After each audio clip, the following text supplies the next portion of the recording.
morning, Senator. Hi, Chris. Good morning. How are We're you? doing pretty good here on the link. Thanks for joining us.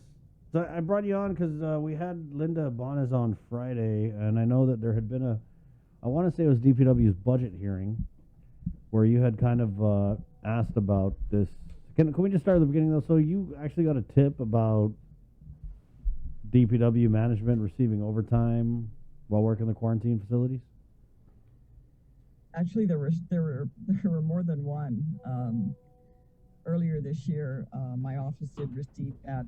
There were individuals that were calling in to let me know and were concerned that an unclassified individual that was what they viewed in a higher management position was receiving overtime, what they felt was excessive overtime. For overseeing bus operations between transportation of individuals coming into Guam to and from the airport to the quarantine hotels. And so they raised that concern because they didn't feel it was necessary and they felt it was excessive. So and of course, when my office received that, when we receive these type of anonymous tips, we simply refer them to the respective oversight chair. Because they're certainly in a more direct position to engage with the director of those department or agencies to relay that concern or follow up, and determine if there's any valid merit to the concerns that are being raised, and if so, certainly address corrective action if necessary. So were you able to catch the interview we had with DPW Deputy Director Linda Bonas on Friday? I did hear a portion of your interview last week with regards to that, yes.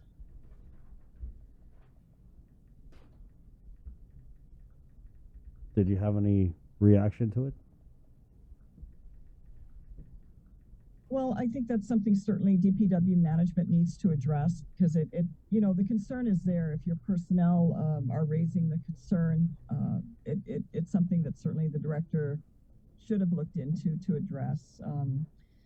We were made aware the individual was in a limited term position. I mean, those positions, while we see them in government, I mean, they're political appointed positions because you're simply taking someone who is not applied for nor qualified for a position and placing them there supposedly temporarily to perform a task for that period of time. So that was a concern and frustration. I mean, you have individuals that work in these department and agencies for many, many, many years, and they're certainly in some cases, they're not earning the high salaries some of these higher management positions are earning, obviously.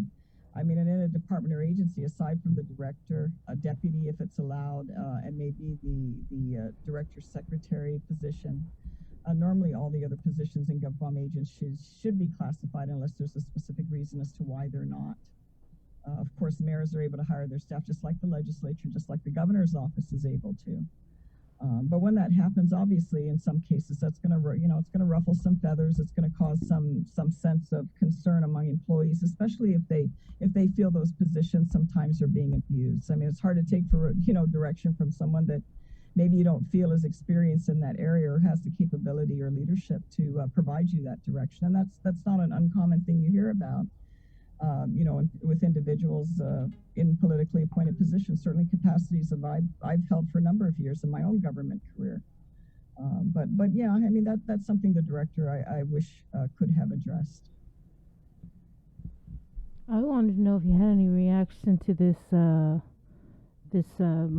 action by the acting governor regarding the All Rise, where people, don't have to wait in line anymore to get their mayor's verification. I mean, and he didn't even sign an executive order or anything. It's just like, you get Alabama laws through press release.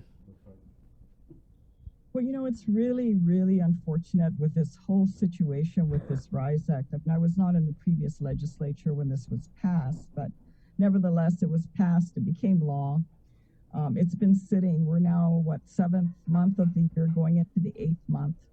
I think we can all agree that this issue's been long-standing. I mean, the policy decision has already been made that these funds need to be paid out, certainly to those that are most in need in our community that are waiting for these funds. And right now, I mean, we got to get beyond the popularity contest here and who's going to take credit and who's the big hero of the day here, and start addressing the process so that we can help facilitate to those that are the most needy in our community to be able to get these funds. Because we're talking about a one-time payment. It's not something that's going to be consistent, but certainly every penny counts. When you need the money, it counts. And just having to go through this rigmarole of this whole process of confusion and making it more difficult one way or the other, and then everybody racing to try to get credit for it, who's going to get the acknowledgement for facilitating getting this money out to the people. I mean, it's frustrating. The rules are changing from one day to the next, and I think we just need to get the money out. I mean, it's the months are passing by, and the needs are not any less. And I don't think this issue is going to be put to rest until these payments are made. When do you think that's going to be? That's the multi-million-dollar question. I mean, it shows you how challenged our government can be, and our executive branch, and not working collectively in the government to help facilitate how we can move these issues forward. I mean, the fact also that we don't know how the, be it 500 plus or 600 plus million, whichever figure you're looking at, here we are again, we're well into past half of the year. And we still don't have a clear picture of information from the administration on how they are going to address prioritizing the expenditure of these funds. I pretty much sat through most of the budget hearings in the last few months, and it's very difficult, and I don't even know how we can proceed with appropriating a budget. And of course, our jurisdiction is to address our funds that are under the legislature. But nevertheless, I mean, we're going through some challenging times. We should be able to have an idea of what it is the administration wants to pay out. Where are they prioritizing those funds, be it in public health, at the hospital, law enforcement? I mean, Chris, I sat through the public hearing with Customs the other day, and they're telling us they're not able to pay their rental. They're not able to pay for or purchase their fuel for their vehicles. And of course, I think we can all agree, because of the impact of our visitor industry. I mean, Customs was directly affected because the income that they need to operate comes from the fees of these passengers coming in and out of Guam. And so those are really direct connections that you can look at that were impacted by this COVID situation. And certainly you would think those things would have been not just, we shouldn't be waiting around. We should have already been seeing what we can do to facilitate as well, to make sure that those basic operational costs are addressed. And it's a strange time, because there's never in the history of Guam where we've ever had the chief executive have this kind of money that, we're repeatedly told is not under the jurisdiction of the legislature, and it's almost, kind of being a bit not under the jurisdiction of the people of Guam, because the legislative branch represents the people of Guam through the formal process of the three branches of government. It's not the administration's money, it's not the governor's money. And yet we still are going through a budget process without any idea. This is after, she sat down with my colleagues and, almost a couple months ago, and that unfortunate meeting there that ended up being closed door, as if it was some big secret, and it's still a big secret 2 months later. We still have no idea. And it's not just us in the legislature, but the community, the people that this money was intended to be provided for.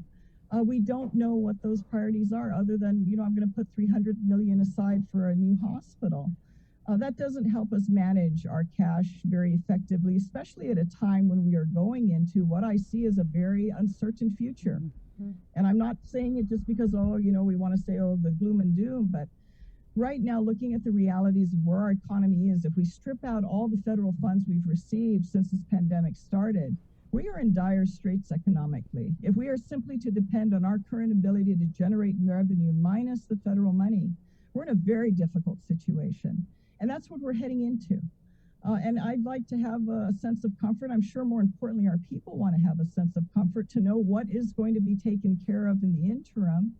And hopefully our visitor industry will be able to build back up. And this virus is something that can be more manageable, so we can get about as close to what the new normal is and functioning again, so that we can, get on with our lives, which I think is what we all want to do. But to have no idea up till now, to have that so like it's a big, closely guarded secret, and we're all waiting with bated breath to find out how that money's being spent. I don't know if it's earning interest somewhere, as a lot of our people are thinking. But when you let things go this long and you don't provide that information, and it's such a cloud of secrecy over it, how are people going to feel about it? Of course, they're not going to feel comfortable. They're going to have a big question mark in their minds, as we all do. with where are we going with this? Because this is not the governor's money, it's the people's money. And I think we all collectively have a right to know, how is that money going to be spent? You were I think you were the only one who didn't go to that Yeah. meeting, the secret meeting or the closed door meeting at Adelup. Did you tell your colleagues? I mean, I Well, told you I so. had planned, Sabrina, I had planned on going to that meeting. I mean, we can have disagreements. I've been in this, I've been in this business a long time. I'm up to year 33 now, so I'm not a new kid on the block by any means. And I served with Governor Liu for quite a number of terms in the Guam legislature and worked with her on quite a number of projects and legislation. So I certainly have no problem meeting with her, even though we certainly agree on certain other issues.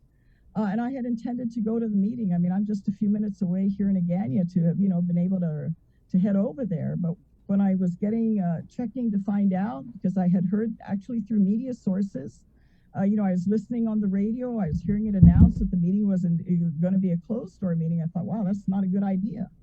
And I had planned on going. And up until just a few minutes before the hour, when I was getting feedback that the meeting was closed, I just thought, wow, I don't think that's a good idea. I mean, very much my agenda is to try to facilitate as much attention and bring the light and transparency into our government, because a lot of not so good things happen when we're not upfront about it. And I just, it was a last minute decision. I just thought, no, I don't think I'm going to go down there.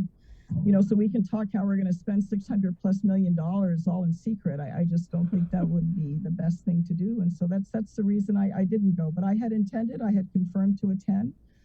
But yeah, that's unfortunate how that turned out. It would have been a total non-issue had the public and the media been allowed to sit in. Even if you weren't even allowed to ask questions, but allowed to sit in and hear the proceedings and the dialogue, then there wouldn't have been any controversy. But, I feel for my colleagues because, our speaker was able to bring us together to come to a consensus, at least a general consensus of recommendations of how we think the money can be best spent to assist our people through the government. And, they went down there and showed their cards and were left hanging. And we're still hanging 2 months later. I don't know. How did it get to this point, though, Senator Brown? Do you think it was? I like to think of it as like the governor, I think, pushed and pushed and pushed, and when she found out she had superpowers in this pandemic, I mean, she has her votes down in the legislature. It just kind of seems like she pushed and pushed and pushed, and then just ran over the legislature. And now we're at this point where you guys had a plan. You had your public hearings on the plan. We haven't even heard anything from the communications team, from the digital engagement supervisory management team, from the governor's Facebook page, from the acting governor. We just haven't heard. No pretty messages. There's no pretty Facebook messages. Yeah. There's no pretty Facebook video. There's no Instagram video. There's literally, outside of, I want to spend $300 million on a new hospital, that's like all we've heard. And the thing that gets me is like we're bitching about this RISE Act when there's other things in this American Rescue Plan, like the premium pay. There's a whole bunch of other ways that could provide direct assistance to our people who are going to need it in a couple months. Or, sooner. They needed it a couple months ago. Yeah. But we don't hear anything. Well, yeah, and that should be our focus, is how can we bridge over, because when you look around the world and what's going on, in many circumstances, we're doing a lot better. We don't need to look too far to our neighboring islands to even see where Guam is in this whole situation, where we're receiving the kind of money that we are receiving from the federal government. We have an obligation and responsibility to properly manage that and certainly get it out to its intended purpose, what was intended for the use of the money to help facilitate for our people. And we need to do that. It comes down to a breakdown in leadership.